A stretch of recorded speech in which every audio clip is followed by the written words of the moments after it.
130 ዓመታት የጥቁር ህዝቦች የነጻነት ተምሳሌት የኢትዮጵያዊነት የክብር ማህተም ያድዋ ድል 130ኛ ዓመት በከፍተኛ ድምቀት ባይባልም ሲከበር መሬት ላይ ያለው አሳዛኝና አስደንጋጭ እውነት ደግሞ ሌላ ነበር።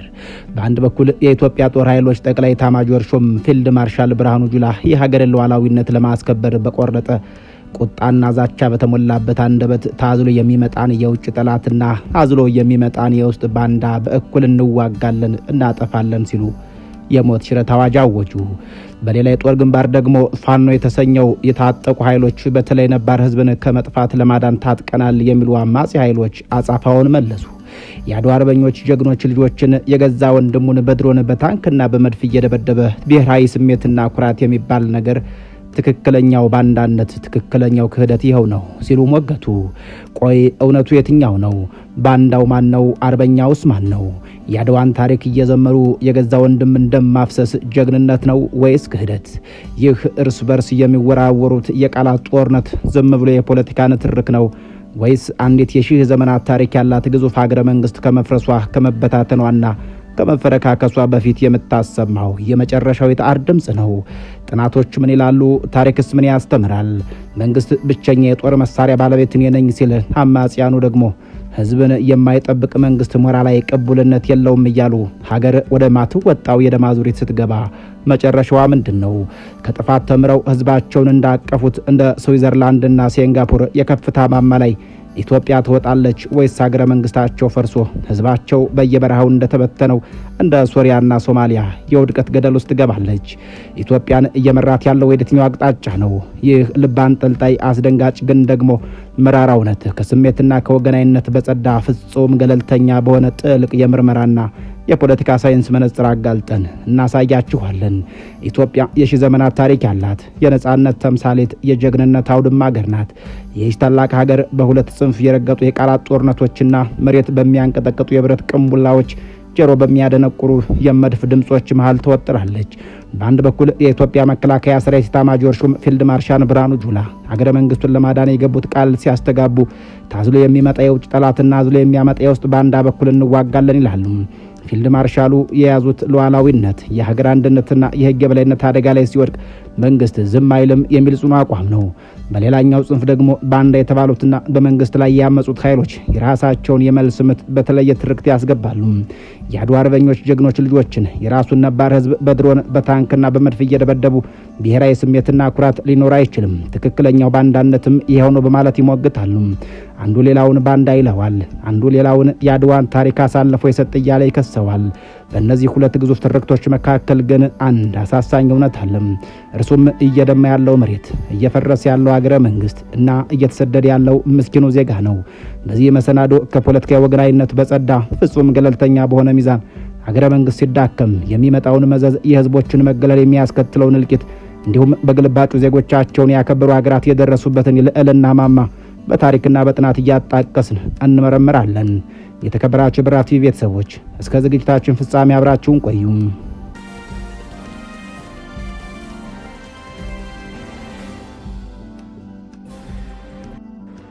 ታዝሎ የሚመጣ የውጭ ጠላትና አዝሎ የሚመጣውን የኛን ባንዳ በእኩል ደረጃ እንዋጋለን።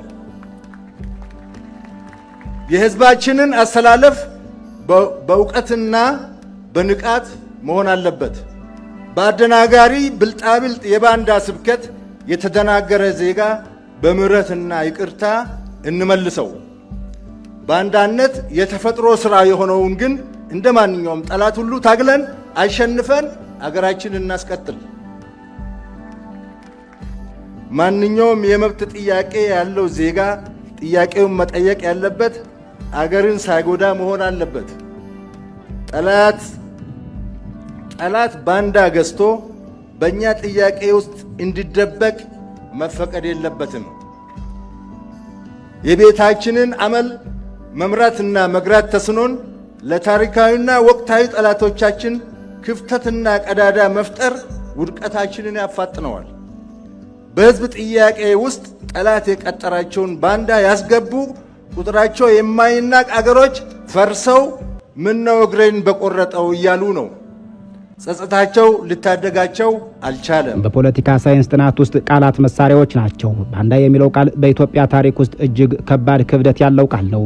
ቃሉ ጣሊያን ሀገርን ለመውረር ሲመጣ ከጠላት ጋር ያበረ ከዳተኛን የሚገልጽ ቃል ሲሆን በሁለቱም የጣሊያን ወረራዎች ወቅት በስፋት ጥቅም ላይ ውሏል። ዛሬ ላይ ይህ ቃል የፖለቲካ ፍጆታ ሆኗል። መንግስት ለምን ይህን ቃል ይጠቀማል? ምክንያቱም መንግስት ራሱን እንደ ሀገርና እንደ ህጋዊ አካል ስለሚቆጥር በእርሱ ላይ መሳሪያ የሚያነሳን አካል በሙሉ የውጭ ኃይሎች ተላላኪ አድርጎ ስለሚያስብ ነው። የሀገረ መንግስቱን ወይም ስቴትን ህልውና ለማስጠበቅ ብቸኛው የኃይል ባለቤት ወይም ሞኖፖሊ ኦፍ ቫዮላንስ መንግስት መሆን አለበት የሚለው የዌስትፋሊያን ጽንሰ ሀሳብ በዚህ መነሻ ነው። ላፍታ ወደ ኋላ ወደ ጨለማው የታሪክ ማህደር እንመለስ። በ17ኛው መቶ ክፍለ ዘመን መባቻ አውሮፓ የደም ማዕበል በሚያናውጣት በዚያ ዘመን ህግና ስርዓት እየፈረሰባት የ30 ዓመቱ ጦርነት ምድሪቱን ወደ ሲኦልነት የቀየረባት አውድማ ነበረች። ባለጉልበቱ ሁሉ የራሱን ጦር እያደራጃል። የጦር አበጋዞች፣ የሃይማኖት መሪዎች፣ የጎሳ አለቆችና የመንደር ሹማምንት በየፊናቸው ሰይፍ ይማዘዛሉ። ማን ገዢ ማን ተገዢ እንደሆነ በማይታወቅበት በዚያ ወቅት ሞት የየዕለት ዜና፣ ፍርሃት የህዝብ ጥላ በነበረበት በዚያ የጭንቅ ዘመን የሰው ልጅ አንድ ትልቅ የህልውና ጥያቄ ጠየቀ። ከዚህ የደም አዙሪት እንዴት እንውጣ? መልሱ የተገኘው እንደ አውሮፓውያን ዘመን አቆጣጠር በ1648 ዓመተ ምህረት ነው። በጀርመን ምድር የዌስትፋሊያ የሰላም ስምምነት፣ በዘመኑ ልሂቃን አንደበት ደግሞ ፒስ ኦፍ ዋስትፋሊያ ተፈረመ። ይህ ስምምነት ዝም ብሎ የጦርነት ማብቂያ ብቻ አልነበረም፣ የዘመናዊው ሀገረ መንግስት የልደት ሰርተፍኬት ነበር እንጂ። በዚህች ታሪካዊ ቅጽበት ድንበር ተሰመረ፣ ሉዓላዊነት ተበየነ። ሀገራት ሉዓላዊ ግዛቴ ነው ሉዓላዊ ግዛቴ ነው መባባል ጀመሩ። አንዲት ሀገር በራሷ ግዛት ውስጥ በህዝቦቿ ላይ ሙሉና ፍጹም ስልጣን አላት የሚል የማይነቃነቅ ዓለም አቀፍ ህግ ተደነገገ።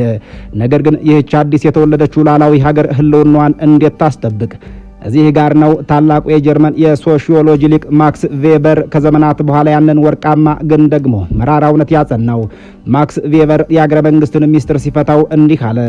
አንድ አገረ መንግስት እውነተኛ አገር ሊባል የሚችለው በተሰመረለት ድንበር ውስጥ ህጋዊ የኃይል እርምጃ የመውሰድ ብቸኛ ባለመብት ወይም ሞኖፖሊ ኦፍ ዘ ሌጂቲሜት ዩዝ ኦፍ ፊዚካል ፎርስ መሆን ሲችል ብቻ ነው። ትርጉሙ ምንድነው? በአንድ ሉዓላዊ ሀገር ጣሪያ ስር ጠመንጃ የመሸከም ኃይል የመጠቀምና ህጉን በጉልበት የማስከበር ብቸኛ መብት የሀገሪቷ መንግስት ብቻ መሆን አለበት የሚል ነው። ዜጎች መሳሪያቸውን አስቀምጠው ደህንነታቸውን፣ ፍትሃቸውንና ህይወታቸውን ለሀገሪቱ የጸጥታ ተቋም አደራ ይሰጣሉ። መንግስት ፍትህን በካቴና ሉዓላዊነትን ደግሞ በመድፍ ያስጠብቃል እንደማለት ነው። ከዚህ ብረት ነክሶ ከወጣ ህግ ውጭ ማንኛውም ግለሰብም ሆነ ቡድን የቱንም ያክል ቅዱስ ምክንያት ቢኖረው ከመንግስት እውቅና ውጭ መሳሪያ ካነሳ የዌስትፋሊያው ጽንሰ ሀሳብ እንደሚናገረው አገረ መንግስቱን ልቡን እየወጋ ነው። የኢትዮጵያ መከላከያ ሰራዊት መሪዎች ዛሬ ታዝሎ የሚመጣ ጠላትና አዝሎ የሚያመጣ የውስጥ ባንዳን በኩል እንዋጋለን ሲሉ የተደገፉት በዚህ በዘመናዊ የአገረ መንግስት ህልውና መሰረት ላይ ነው። ሁለት ታጣቂ፣ ሁለት መንግስት እና ሁለት ጦር ባለበት መሬት ላይ ሀገር አትቆምም። መንግስት የኃይል ባለቤትነቱን ለአማጽያን፣ ለፋኖ፣ ለሸኔ ወይም በማንኛውም ኃይል ከተነጠቀ ኢትዮጵያ ወደ ዘመናዊ የአገረ መንግስት ሳይሆን ወደ 17ኛው ክፍለ ዘመን የአውሮፓ የደም አውድማነት፣ ወደ ዘመነ መሳፍንት የጦር አበጋዞች መፈንጫነት ትቀየራለች። ህግ ይሞታል፣ ሀገርም ትፈርሳለች። መንግስት ይህንን አደጋ ለማስቆም ትልቁን ጠመንጃ ማንሳት ግዴታው ይሆናል። ይህ የፖለቲካ ሳይንስ የማይቀለበስ ሀቅ ነው። ከዚህ በመነሳት ይመስላል ፊልድ ማርሻሉ በሀገር ውስጥ የሚንቀሳቀሱ የታጠቁ ኃይሎች ባንዳ ሲሉ መጥራታቸው። በአንጻሩስ አማጽያኑ እነርሱም ቃሉን መልሰው ወደ መንግስት ይወረውሩታል። የአድዋ ጀግኖች ልጆች ላይ ቦምብ መጣል ባንዳነት ነው ሲሉ የሞራል ልዕልናን ለመቆጣጠር ይሞክራሉ። አንድ መንግስት የዜጎቹን ደህንነት ማስጠበቅ ሲያቅተው ወይም በዜጎች ላይ ኃይል ሲጠቀም የሞራል ህጋዊነቱን ያጣል የሚለውን የጆን ሎክ ማህበራዊ ውል ጽንሰ ሀሳብ ይጋራሉ። ሁለቱም ወገኖች የኢትዮጵያን ታላቅነት አድዋን እየተተገኑ በዚያው ታላቅነት ስም ግን እርስ በርስ መፋጀትን እያጸደቁ ናቸው። የዚህ ትርክት መጋጨት ውጤቱ ምንድነው የተባለ እንደሆነ የአገረ መንግስቱ መዳከም ነው። አገረ መንግስት የሚባለው ጥልቅ ጣሪያ ምሰሶቹ መነቃነቅ ሲጀምሩ የመጀመሪያዎቹ ተጎጂዎች ከፖለቲካው ርቀው የዕለት ጉርሳቸውን የሚሹ ምስኪን ዜጎች ናቸው። ጥናቶች እንደሚያሳዩት ሀገር ወደ ለየለት ውድቀት የሚያመሩት በአንድ ጀንበር ብቻ አይደለም። ሁሉም ነገር ሂደት አለው። ሂደቱ የሚጀምረው ደግሞ በፖለቲካ መገለል ወይም ፖለቲካል ማርጂናላይዜሽን ነው። ነባር ህዝቦች ከትውልድ ትውልድ ባስተላለፉት ርዕስታቸው ላይ የፖለቲካ ውሳኔ ሰጭነት ሲነፈጋቸው፣ የኢኮኖሚ ተጠቃሚነታቸው ሲጓደልና ባህላዊ እሴቶቻቸው ሲገፈፉ በውስጣቸው ብሶት ይጸነሳል። ይህ ብሶት ትክክለኛ ምላሽ ካላገኘ ወደ አመጽና ወደ ጦርነት ያመራል። መንግስት ደግሞ ይህንን አመጽ ለማብረድ በጉልበት ሲሞክር ጦርነት ይወለዳል። በጦርነት ውስጥ ደግሞ ህግ አይሰራም። የድሮን የታንክና የመድፍ ኢላማዎች ወታደራዊ ብቻ ሆኖ አይቀሩም። ንጹሃን ያልቃሉ። ከተሞች ወደ ፍርስራሽነት ይቀየራሉ። ትምህርት ቤቶች የጦር ካምፕ ይሆናሉ። በዚህም የተነሳ በሚሊዮን የሚቆጠሩ ነባር ዜጎች መኖሪያ ቀያቸውን ጥለው ይሰደዳሉ። ስደት ደግሞ ቁጥር አይደለም። ስደት ማለት የተቀጨ ተስፋ፣ የተበጠሰ ትውልድ፣ በየበረሃው የፈሰሰ የሰው ልጅ ክብር ማለት ነው። ሀገረ መንግስቱ እየተዳከመ ሲመጣ የህግ የበላይነት ይሞታል። ዜጎች ፍትህን በጠመንጃ መፈለግ ይጀምራሉ።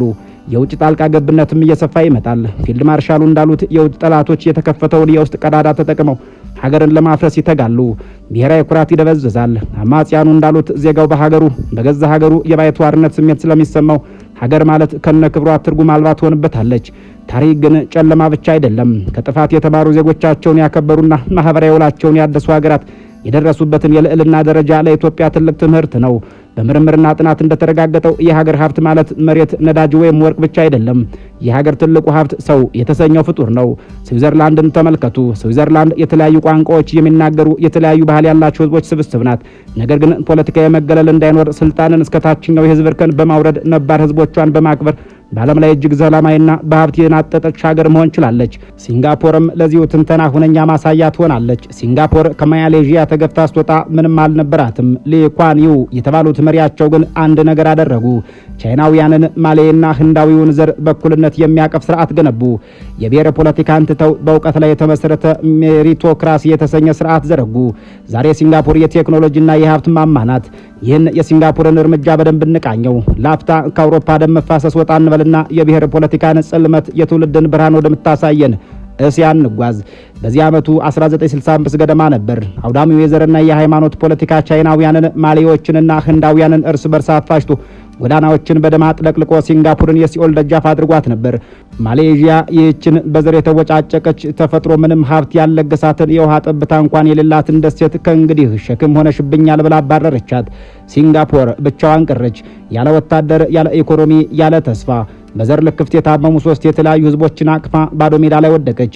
በዚያች የሞትና የህይወት አጣብቂኝ አንድ ሰው በቴሌቪዥን መስኮት ብቅ አለም።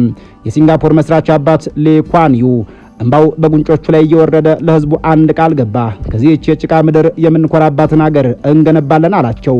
ግን እንዴት? ቻይናውያኑ ማሊውን እየጠላ ህንዳዊውን ቻይናውያን እያገለለ እንዴት ሀገር ትቆማለች? ሊ ኩዋን ዩ የአውዳሚውን የብሔር ፖለቲካ በሚገባ ያውቁት ነበር። እኔ የዚህች ዘር ነኝ፣ ይህ የኔ ብቻ ምድር ነው የሚለው ትርክት ሀገርን ከማፍረስ ባለፈ የሰውን ልጅ አእምሮ አቀጭጮ በድህነት አዘቅት ውስጥ እንደሚቀብረው ተረድቷል። ስለዚህ አንድ ታላቅና ድፍረት የተሞላበት ታሪካዊ እርምጃ ወሰዱ። የብሔር የዘርና የጎሳ ማንነትን ከፖለቲካው መድረክ ላይ ፈጽሞ ጠረጉት። በምትኩ ሜሪቶክራሲ የተሰኘውን የሰው ልጆች በሚያስደንቅ ልዕልና ላይ የሚያስቀምጠውን ወርቃማ ስርዓት አወጁ። ሜሪቶክራሲ ምንድን ነው የተባለ እንደሆነ ሜሪቶክራሲ ማለት አንተ ማነህ? ከየት መጣህ? ዘርህ ምንድን ነው? ሃይማኖትህስ? የሚለውን አጥፊ የፖለቲካ ጥያቄ ወደ ጎን ትቶ አንተ ምን ታውቃለህ? ምን መስራት ትችላለህ? ለሀገርህ ምን ጠብታ ላብታ ፈሳለህ ብሎ የሚጠይቅ በችሎታ በእውቀትና በትጋት ላይ ብቻ የተመሰረተ ስርዓት ነው። በዚህ ስርዓት ውስጥ የስራ ቦታ የሚገኘው በዘር ኮታ ሳይሆን በአእምሮ ብቃት ይሆናል። የመንግስት ሹመት የሚሰጠው በጎሳ ትስስር ሳይሆን በጥበብና በክህሎት ብቻ ይሆናል። የሀብት ክፍፍል የሚደረገው በብሔር ማንነት ሳይሆን ለሀገር በሚበረከት አስተዋጽኦ ይሆናል። ሊ ኩዋን ዩ የህዝባቸውን ልብ አንድ አደረጉት። ቻይናዊው፣ ማሌውና ህንዳዊው ሲንጋፖር በሚል አንድ ብሔራዊ ቃል ማንነት ስር ተጠቃለሉ። ሁሉም ዘር በአንድ ትምህርት ቤት ተማረ። በአንድ የጋራ መኖሪያ መንደር አብሮ ኖረ። በአንድ ቋንቋ ተግባባ። የብሔር ግድግዳዎች ፈረሱ። የጥላቻ ድልድዮች ተቃጠሉ። የእውቀትና የፈጠራ በሮች ወለል ብርግድ ብለው ተከፈቱ። ያላንዳች የተፈጥሮ ሀብት በውሃ ጥም ተሰቃይ የነበረችው የትናንቷ ማሳቀቂያ ሲንጋፖር ዛሬ በሜሪቶክራሲው ስርዓት አምሮን ባበለጸገው የህዝቧ ጥረት የዓለም ቴክኖሎጂ ማዕከል፣ የፋይናንስ ልብና የብልጽግና ማማ ሆናለች። ጠቅላይ ሚኒስትር አብይ አህመድና ካቢኔያቸው ከንቲባ አዳነች አቤቤም በዚያ ሰፊና ውላላ መንገድ ተራምደውበታል። ከአፍሪካ ሀገራት ባለፈ የሲንጋፖር መንገድና መብራት ተሞክሮ ለአዲስ አበባ የኮሪደር ልማት ምክንያት እንደሆነም ይነገርለታል። ወደ አፍሪካ ስንመጣ ሩዋንዳ ትልቅ ማሳያ ናት። በአንድ ወቅት ሁናቲ ቱትሲ በሚል የዘር ፖለቲካ ከ800 ሺህ በላይ ዜጎቿን ያጣችው ሀገር ዛሬ ሁላችንም ሩዋንዳውያን ነን በሚል አዲስ ማህበራዊ ውል አፍሪካ ውስጥ በኢኮኖሚ እድገት፣ በጽዳትና በቴክኖሎጂ ቀዳሚ ሆናለች። እነዚህ ሀገራት ይህን ያገኙት ድንገት አይደለም፣ ዜጎቻቸው ስላከበሩ ነው። ነባር ህዝብ በመንግስት ላይ አመኔታ ሲያድርበት ጉልበቱን ወደ ስራ፣ አእምሮውን ወደ እውቀትና ፈጠራ፣ ጊዜውን ወደ ምርምር ያውለዋል። የህዝብ ፍቅር ያለው መንግስት ታንክና መድፍ አያስፈልገውም። ምክንያቱም ትልቅ ምሽግ ያ የህዝቡ ልብ ነውና።